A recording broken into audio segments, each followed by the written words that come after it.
आज की इस वीडियो में हम यह जानेंगे कि एक वैलिड ऑफर क्या होता है एंड उस वैलिड ऑफर के इसेंशियल इंग्रेडिएंट क्या क्या होते हैं यह समझेंगे। So let's start without wasting any time.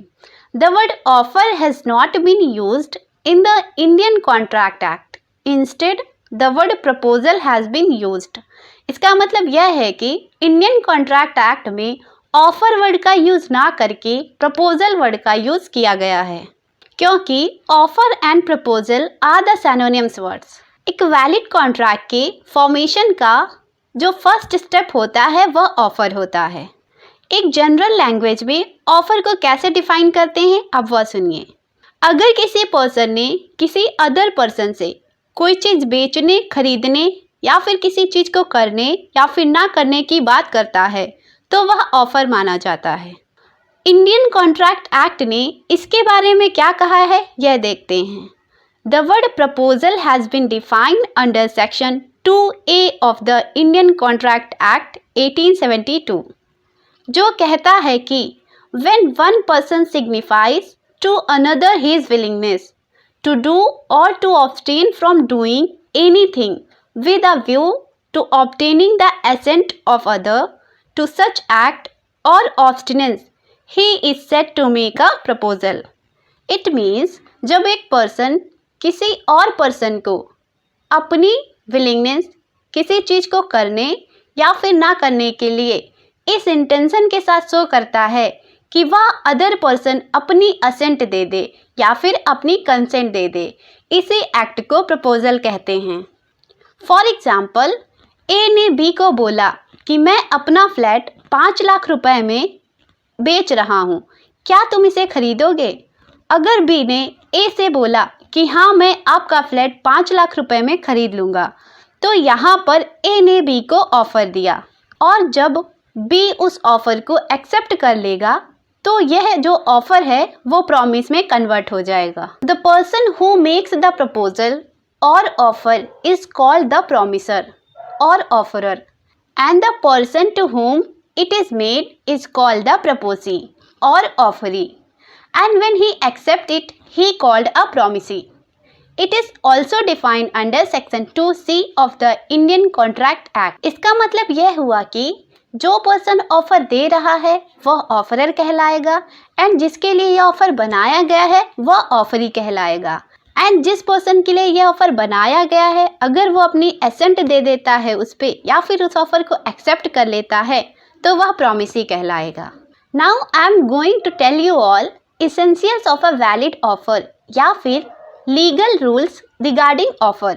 The first essential ingredient is there must be a contractual intention behind an offer. It means promisor and promisee के बीच में एक इंटेंशन होना चाहिए to create a legal relationship. For example, a ने B को अपने घर पर लंच पर इनवाइट किया, बट बी किसी भी रीजन्स की वजह से ए के घर पर लंच पर नहीं जा पाया, तो क्या इस कंडीशन में ए बी को सू कर सकता है? सू का मतलब होता है कोर्ट में केस फाइल करना। ए बी से यह नहीं कह सकता कि मेरा तो नुकसान हो गया, मेरा सामान बर्बाद हो गया, तो आप मुझे इसका कॉम्पनसेशन दीजिए, क्योंकि यहाँ पर एक सोशल एग्रीमेंट था जो कि ए एंड बी के बीच में कोई भी इंटेंशन नहीं क्रिएट करता था to create a legal relationship. इसी पॉइंट पर एक बहुत ही लीडिंग केस है जिसका नाम है बेल्फर वर्सेस बेल्फर। इस केस के फैक्ट जानने के लिए आपको थोड़ा सा पेशेंस रखना होगा और हमारी नेक्स्ट वीडियो का वेट करना पड़ेगा। So just wait for our next video. And the second ingredient is the offer must be definite and not ambiguous. It means कि ऑफर में क्लियरिटी बहुत ज़रूरी है, उसमें किसी भी तरह की कोई भी एम्बिग्विटी नहीं होनी चाहिए।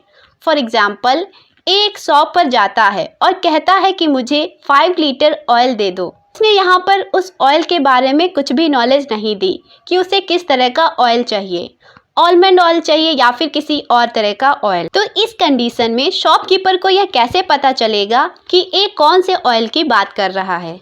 इसी को एम्बिग्विटी कहते हैं। सो ऑफर को एम्बिगुअस नेचर का नहीं होना चाहिए, इसमें क्लियरिटी बहुत इंपॉर्टेंट है। The next ingredient is an offer must be made either to a specific person और persons to the word at large where it would be known as a general offer. It means कि एक offer या तो किसी specific person के लिए बनाया जाता है या फिर वर्ड एट लार्ज के लिए। एक वैलिड ऑफर के लिए यह बहुत ही इम्पॉर्टेंट है कि ऑफरर इस बात को क्लियर रखे कि यह ऑफर किसी स्पेसिफिक पर्सन के लिए बनाया गया है या फिर वर्ड एट लार्ज के लिए।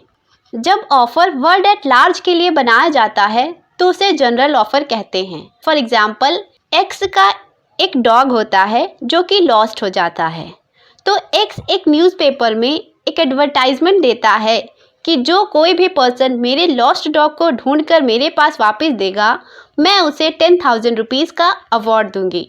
तो इस तरह के ऑफ़र को जनरल ऑफ़र कहा जाता है, जिसमें किसी एक पर्टिकुलर पर्सन की बात ना की गई हो बल्कि वर्ड एट लार्ज की बात की गई हो। इस ऑफ़र को कोई भी एक्सेप्ट कर सकता है। The next ingredient is the offer must be communicated to the offeree. It means offer को अदर पर्सन से कम्युनिकेट करना बहुत इंपॉर्टेंट है। ऐसा नहीं होना चाहिए कि आप अपने मन में ही कुछ कह लें और फिर कहें मैंने तो ऑफ़र दिया है। जैसे कि अगर आप कह रहे हैं कि मैं बी को अपनी कार बेच दूंगा, तो इससे बी को बताना पड़ेगा। बी अगर आप बताओगे नहीं तो बी कैसे जान पाएगा कि आप क्या चाहते हो। According to Section 4 of the Indian Contract Act 1872, the communication of a proposal is complete when it comes to the knowledge of the person to whom it is made. No one can accept a proposal who is unaware of it. इसका मतलब यह हुआ कि Section 4 of the Indian Contract Act यह कहता है कि एक प्रपोजल तब कंप्लीट माना जाएगा जब वह प्रॉमिसी के नॉलेज में होगा, मीन्स ऑफरी के नॉलेज में होगा। अगर ऑफरी को इस बात की नॉलेज ही नहीं है कि ऑफर बनाया गया है तो फिर वो एक्सेप्ट कैसे करेगा। एंड कोई भी ऐसा पर्सन जो उस ऑफर से अनवेयर है, जिसे नॉलेज ही नहीं है, वह प्रपोजल एक्सेप्ट नहीं कर सकता। इसी रूल को लालमन शुक्ला वर्सेस गौरी दत्ता के केस में एक्सप्लेन किया गया था। इस केस के फैक्ट्स एंड जजमेंट जानने के लिए आप हमारी प्रीवियस वीडियो को देख सकते हैं, जिसका लिंक नीचे डिस्क्रिप्शन बॉक्स में मिल जाएगा। The next ingredient is offer must not contain a term the non compliance of which may be assume to amount accepted. It means offer में कोई ऐसे टर्म्स नहीं होने चाहिए जिसका ना होना उस ऑफर की एक्सेप्टेंस मानी जाए। सपोज ए ने बी को बाइक परचेज करने का ऑफर दिया एंड उसमें यह भी कहा कि अगर एक सर्टेन डेट तक बी उस ऑफर को एक्सेप्ट नहीं करेगा तो मैं उस ऑफर को एक्सेप्ट किया हुआ मान लूँगा। तो क्या है यह एक वैलिड ऑफर है? नहीं ना। सो आज का यह पूरा वीडियो था एक वैलिड ऑफर के इंग्रेडिएंट्स क्या होते हैं। I hope you have understand it well. For more videos, please subscribe my channel, and for this video, thanks for watching.